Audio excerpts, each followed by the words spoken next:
Oferecimento: Julieste Logística. Há mais de uma década transportando. 27-3228-0586.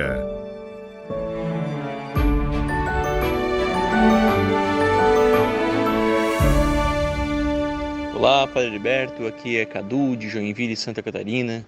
Parabéns pelos 3 anos de podcast. Que Deus abençoe muito esta missão evangelizadora. Olá, bom dia! Sejam bem-vindos ao terceiro domingo da Quaresma, 12 de março de 2023. O evangelho de hoje traz o diálogo entre Jesus e a samaritana. Aliás, uma conversa muito humana que revela como Jesus se relacionava com as pessoas. Inclusive, acho que uns 2 vídeos sobre o estudo do Evangelho de João que falam deste episódio. E vou deixar aí na descrição para você conferir. Vale a pena. O Evangelho de João é riquíssimo na sua teologia. Rezemos juntos.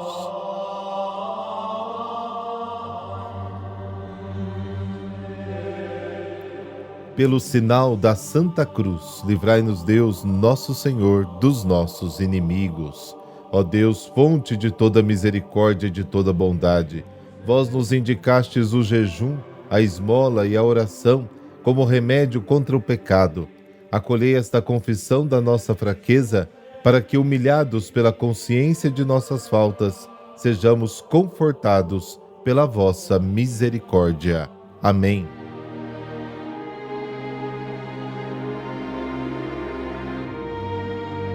João, capítulo 4, versículos de 5 a 15, versículos de 19 a 26, versículo 39, 40 a 42. O Senhor esteja convosco, Ele está no meio de nós. Proclamação do Evangelho de Jesus Cristo segundo João. Glória a vós, Senhor. Naquele tempo, Jesus chegou a uma cidade da Samaria chamada Sicar, perto do terreno que Jacó tinha dado ao seu filho José. Era aí que ficava o poço de Jacó. Cansado da viagem, Jesus sentou-se junto ao poço. Era por volta do meio-dia. Chegou uma mulher da Samaria para tirar água. Jesus lhe disse: "Dá-me de beber." Os discípulos tinham ido à cidade para comprar alimentos. A mulher samaritana disse então a Jesus: "Como é que tu, sendo judeu, pedes de beber a mim, que sou uma mulher samaritana?" De fato, os judeus não se dão com os samaritanos.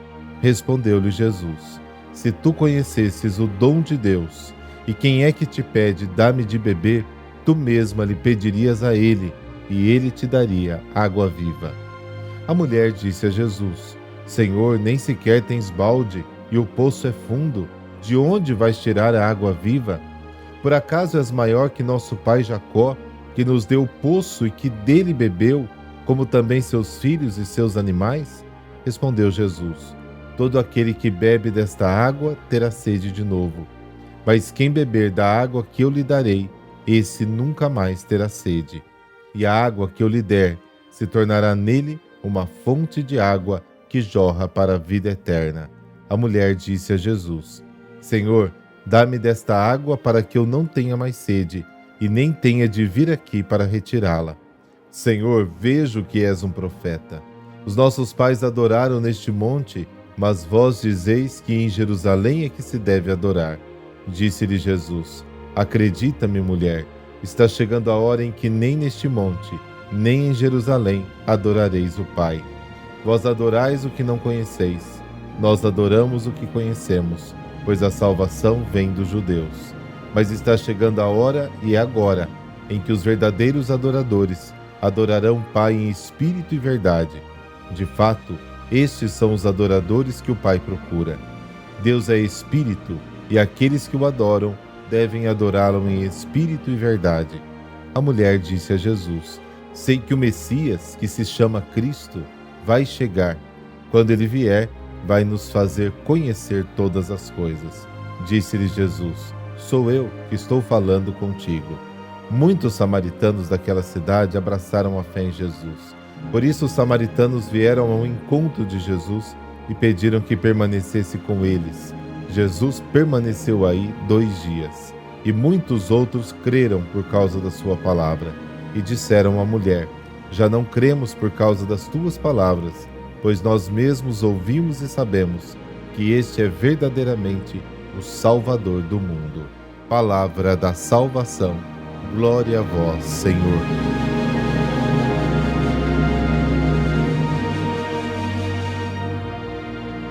O uso simbólico da água tem suas raízes na tradição do Antigo Testamento, onde é frequente o uso da água como símbolo da ação do Espírito de Deus nas pessoas.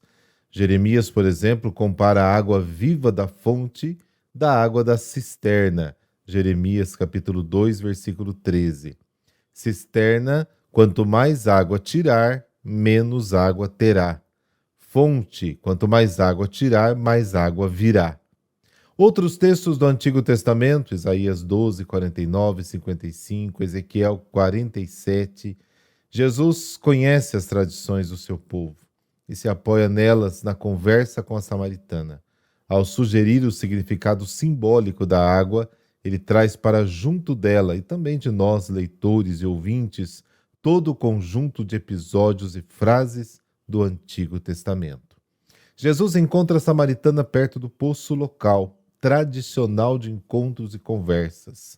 Gênesis, capítulo 24, versículos de 10 a 27, capítulo 29, de 1 a 14. Ele parte da necessidade muito concreta da própria sede e faz com que a mulher se sinta importante e servida.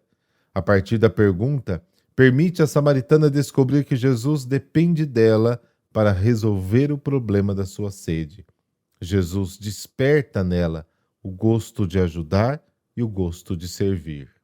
O diálogo de Jesus com a samaritana tem dois níveis. O primeiro nível, que é o nível superficial, o sentido material da água que sacia a sede, e o sentido normal do esposo Messias, como pai de família. Neste nível, a conversa é tensa e difícil, sem muita continuidade. Quem se beneficia é a mulher samaritana. Já no nível profundo, que é o nível 2, no sentido simbólico da água, como imagem da nova vida trazida por Jesus, e o esposo Messias como símbolo da união de Deus com o seu povo. E nesse nível, a conversa tem uma continuidade perfeita. Depois de ter revelado que o próprio Jesus oferece a água da vida nova, ele diz: vai chamar o teu marido e depois volta aqui. No passado, o povo samaritano teve 5 maridos, 5 ídolos, parentes dos 5 povos que foram trazidos para aquele lugar pelo rei da Assíria. Esse episódio está em 2 Reis, capítulo 17. O 6º marido, o que ela tinha agora, não era o verdadeiro. Esse que você tem agora não é o seu marido. Não cumpriu o desejo mais profundo do povo, a união com Deus, como o marido que se une à sua esposa, como está no capítulo 62 de Isaías. O verdadeiro marido, o 7º, é Jesus, conforme prometido por Oséias. E desposar-te-ei comigo para sempre, e desposar-te-ei em justiça, juízo, piedade e misericórdia. Jesus declarou sua sede à mulher samaritana, mas não tomou a água. Um sinal de que a sua sede era simbólica e tinha a ver com a sua missão, a sede de fazer a vontade do Pai. Essa sede ainda está presente nele e assim estará por toda a sua vida até a sua morte. Na hora da morte, inclusive, dirá: tenho sede. João capítulo 19. Ele declara sua sede pela última vez e assim pode dizer: está consumado. Então, inclinando a cabeça, entrega o Espírito e assim cumpre a sua missão. Cristo ainda tem sede, muita sede de nós.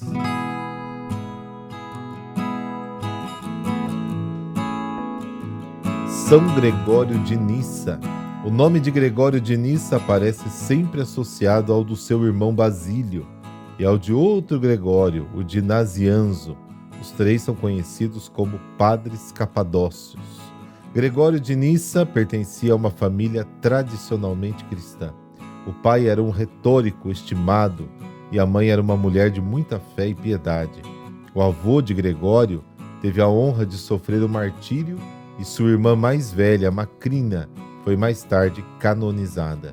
A família de Gregório de Nissa buscou zelar pela formação dos seus filhos tanto que enviou o seu primogênito, São Basílio Magno, para estudar em Constantinopla e Atenas, berços culturais da época.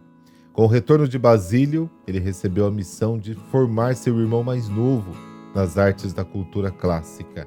Gregório não foi apenas um bom discípulo, chegou a ultrapassar o seu irmão, apesar de nunca ter tido a oportunidade de estudar em um dos grandes centros culturais do período em que viveu.